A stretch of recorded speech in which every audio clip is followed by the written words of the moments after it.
안녕하십니까. 전문가의 가업승계 최영도입니다. 오늘은 아주 기본적인 명의신탁 해지에 대해서 알아보겠습니다.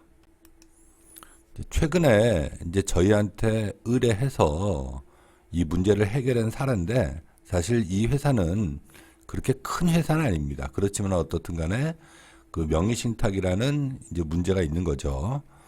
자, 이 회사는 납입자본금이 2천만 원, 그리고 또 액면가는 5천 원입니다. 그리고 지금 주식가치 평가를 했더니 주당 가치가 5천 원짜리가 15만 3,876원입니다. 그리고 시가총액은 6억 1,600이죠.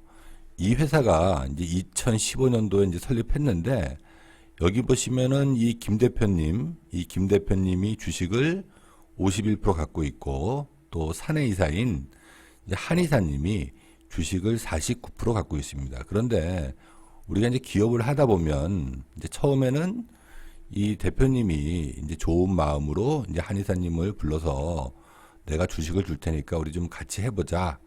그래서 이제 사업을 시작했죠. 그렇지만 뭐 사업이란 게 이제 굴곡이 있고 또 상황이 변하지 않습니까? 이제 그러다 보니까 이 한이사님은 이제 회사를 나가시고, 또 한이사님 입장에서는 이 주식을 다 이렇게 대표님한테 이제 주고 싶은 거죠. 그리고 우리 김 대표님도 이제 회사가 이제 점점 커지다 보니까 이 주식을 회수하고 싶은 이제 마음이 있는 겁니다.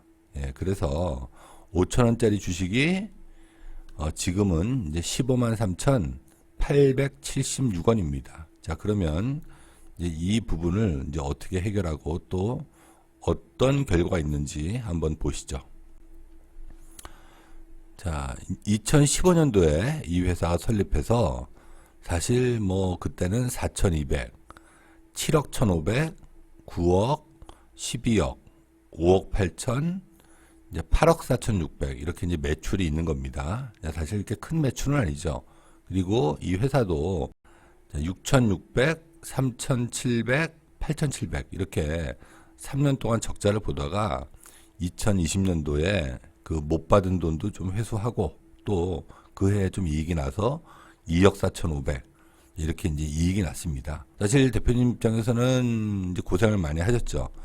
자, 그러면 한이사님은 처음에는 같이 시작했지만 이렇게 회사가 적자다 보니까 한이사님은 이제 다른 데로 가신 거죠. 그리고 또 이제 이런 상태인 거죠. 자, 이 회사가 자본금이 2천만 원짜리 회사입니다. 그래서 액면가 기준으로 우리 대표님, 김 대표님이 1,020, 그리고 한이사님이 이제 980 이렇게 소유하고 있었죠.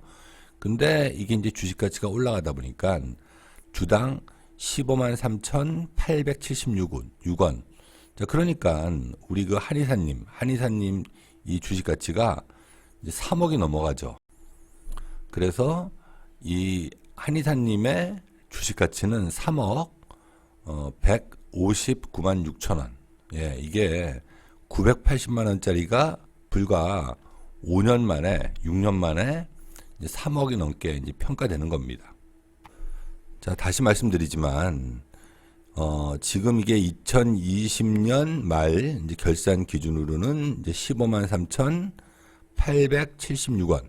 자, 그런데 만일 올해도 한 2억 5천 정도 이익이 났다. 그리고 또 매년 2억 5천 정도 이익이 이렇게 났을 경우에는 이 주식 가치는 점점 커지겠죠. 그래서 2021년도에는 34만 원, 그리고 2022년도에는 45만 7천 원, 47만 4천 원, 49만 원, 50만 원 이렇게 주식 가치는 기하급수적으로 올라가죠. 이러다 보니까 이 명의신탁된 주식이 아주 골치가 아픈 겁니다. 그리고 한이사님의 주식 가치는 이제 3억 159만 5천 984원, 그리고 2021년도 결산이 끝나면 6억 7,877만 7천 925원. 예, 그래서 그냥 놔두면 2025년쯤 되면 이 주식 가치가 거의 10억에 육박합니다. 자, 그러니까 이 김 대표님 입장에서는 이 한의사님의 주식을 이제 가져오고 싶죠. 자, 이게 바로 이제 명의신탁인 거고, 또 이제 명의신탁 회수 방안을 저희가 좀 고민하게 되는 겁니다. 자, 명의신탁이라는 거는 뭐 제가 몇 번 강의를 했지만, 이게 이제 구조적으로 이제 발생될 수밖에 없었던 문제가 있죠. 이제 상법상 이제 발기인 요건 충족.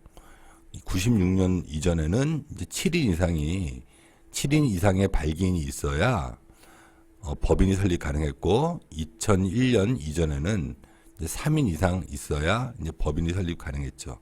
물론 이제 지금은 1인 법인도 법인 설립이 가능합니다. 그리고 또 우리가 법인을 설립하다 보면 이제 법무사한테 의뢰하는데, 이 법무사분들이 과점주주에 대한 그 리스크를 얘기하죠. 그래서 주식을 이제 50% 이상 갖고 있으면 회사가 이제 부도가 났을 경우 2차 납세 의무가 개인한테 주어진다. 이러다 보니까 그 말만 믿고 주식을 이렇게 남들 이름으로 이제 명의신탁한 경우도 사실 많죠. 자, 근데 이제 명의신탁에 대한 문제점들은 뭐 너무나도 이제 잘 알고 계시죠. 또 저도 몇 번에 걸쳐 얘기한 적도 있고. 자, 첫 번째는 명의자, 이 한의사님과 그 관계 악화로 인한 소유권 분쟁이 있을 수 있죠. 그리고 또 두 번째는 이 한의사님이 갑자기 이제 돌아가시면 그 유가족들은 이 주식이 나의 아버지의 주식인 줄 압니다. 그래서 이 유가족들과 이제 소유권 분쟁이 있을 수 있죠. 그리고 세 번째는 이 명의신탁이라는 거는 어떻든 간에 이 주식의 재산 아닙니까? 이 재산 가치를 환원하기 위해서는 각종 세금과 비용이 발생됩니다. 그리고 또 사실 이제 명의를 빌려준 분들은 그렇게 돈이 많지가 않습니다. 이제 그러다 보니까 신용불량이나 또 채무 불이행으로 인해서 우리 회사 주식, 한의사님이 갖고 있는 주식을 또 압류가 될 수도 있습니다. 그래서 이거는 하루빨리 회수해 오는 게 좋을 것 같습니다. 자, 그래서 우리가 어떻든 간에 명의신탁을 해결할 수 있는 방법을 찾아야 되겠죠. 자, 첫 번째는 명의신탁 해지입니다. 명의신탁 해지를 통해서 주식을 찾아올 수 있겠죠. 자, 두 번째는 한의사님의 주식을 우리 김 대표님이 증여받는 겁니다. 그리고 자, 그 다음으로는 한의사님의 주식을 우리 김 대표님이 돈을 주고 사오는 방법도 있겠죠.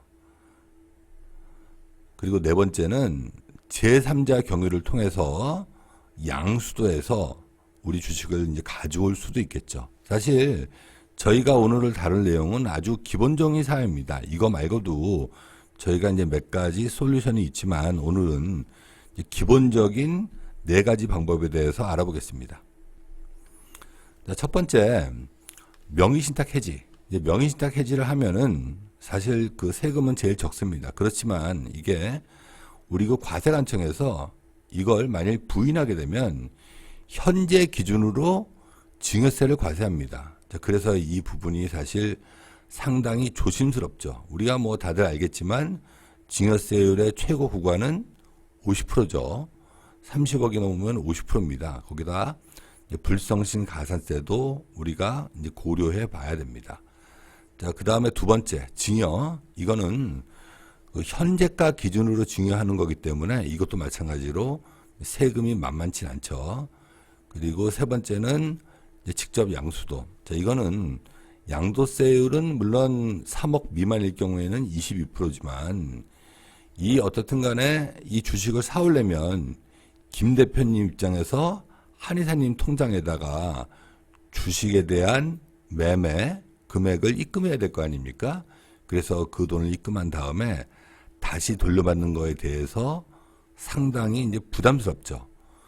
그리고 제3자 경유. 자, 이거는 사실 저희가 제일 이제 꺼려 하는 건데, 이거는 우리가 특수관계를 좀 배제해서 시가보다 아주 현저히 낮은 이제 저가로 이제 거래를 하는 거죠. 그렇지만 이거는 이제 또 다른 명의신탁으로 볼 수 있고, 사실 이 네 번째가 사실 제일 어렵고 힘든 겁니다. 조심해서 해야 되는 거죠. 자, 첫 번째 이제 증여나 양수도로 회수하는 방법에 대해서 알아보겠습니다.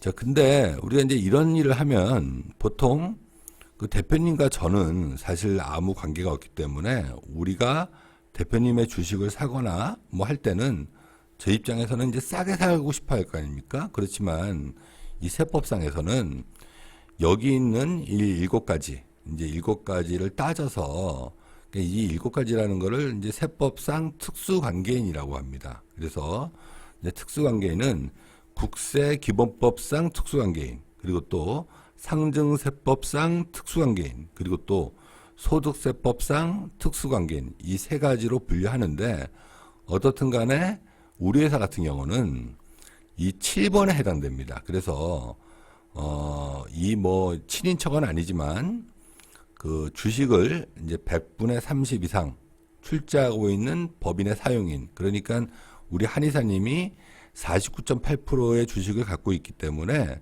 이제 30% 이상 주식을 갖고 있습니다. 그러면 우리 대표님, 김 대표님과 특수관계인이기 때문에 이거는 우리가 이제 증여나 매매로 거래할 때 사실 좀 유의해서 이제 거래해야 되는 겁니다.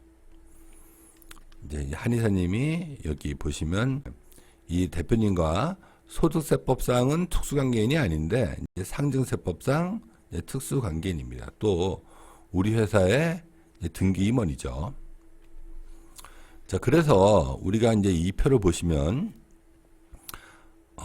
우리가 그 특수관계인끼리 거래에 있어서는 시가보다 현저하게 낮게 거래하면 물론 이제 증여나 상속도 마찬가지입니다. 그러면 그 시가보다 현저하게 낮은 가격으로 증여나 상속을 하면 세무 당국에서는 그 일정 부분에 대해서 이제 증여세를 과세합니다. 그게 특수 관계자 간의 부당액 계산 부인이라 그래서 이건 이제 따로 이제 증여세를 과세하죠.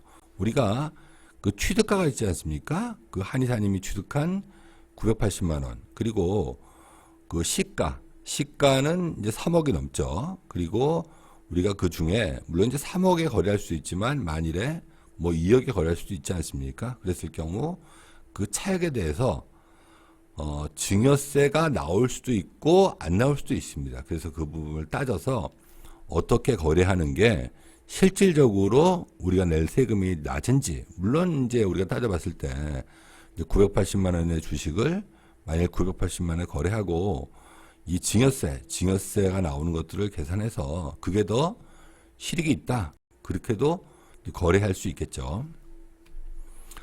자, 첫 번째, 이제 증여로 회수했을 때, 이제 이거는 만일에 명의신탁 해지 요청을 했는데 과세관청에서 서류가 미비하다, 그래서 부인했을 경우에는 이 증여세에다가 납부, 신고불성실 가산세를 합해서 과세합니다. 그래서 명의신탁 해지라는 게 그렇게 간단하고 쉬운 것만은 아닙니다. 이것도 다 리스크가 있는 겁니다. 그래서 우리가 증여로 회수했을 경우에는 평가 금액이 이제 3억이 넘죠. 그래서 증여세가 이제 5천만 원.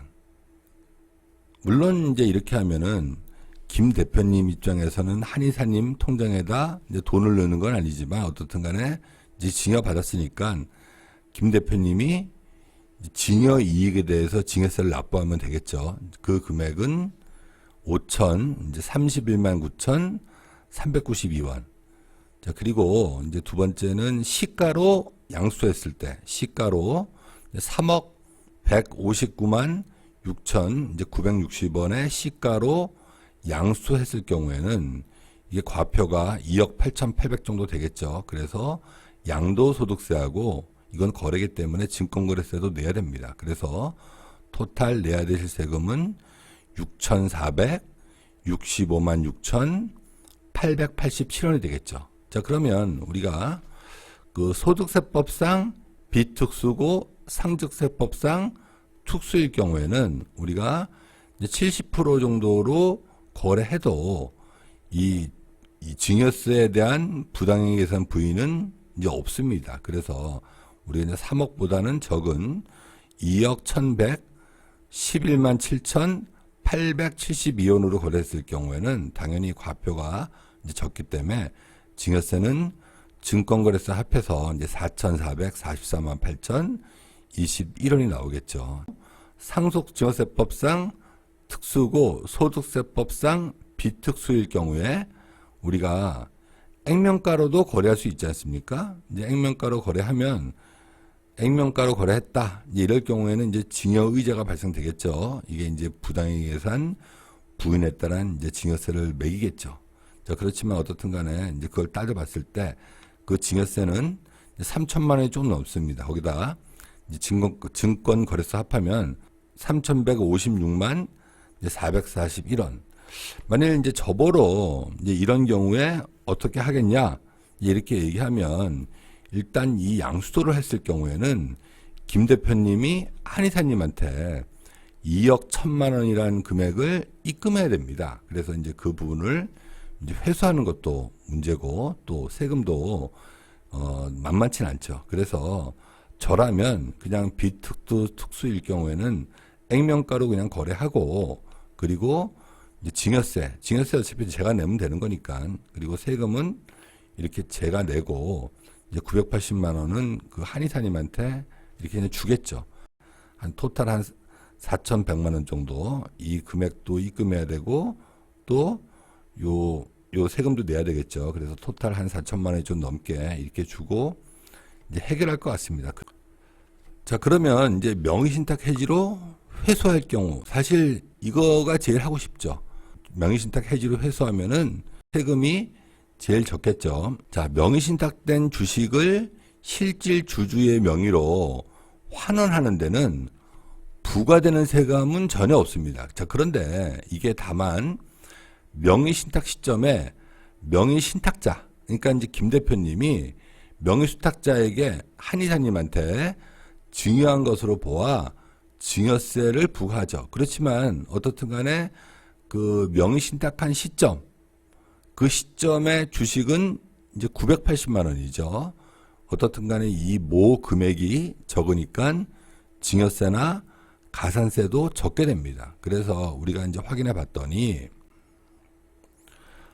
명의신탁 해지로 했을 경우 증여세가 98만 원, 980만 원에 10%, 그리고 신고 납부 가산세 해서 다 따져봤더니 160만 원.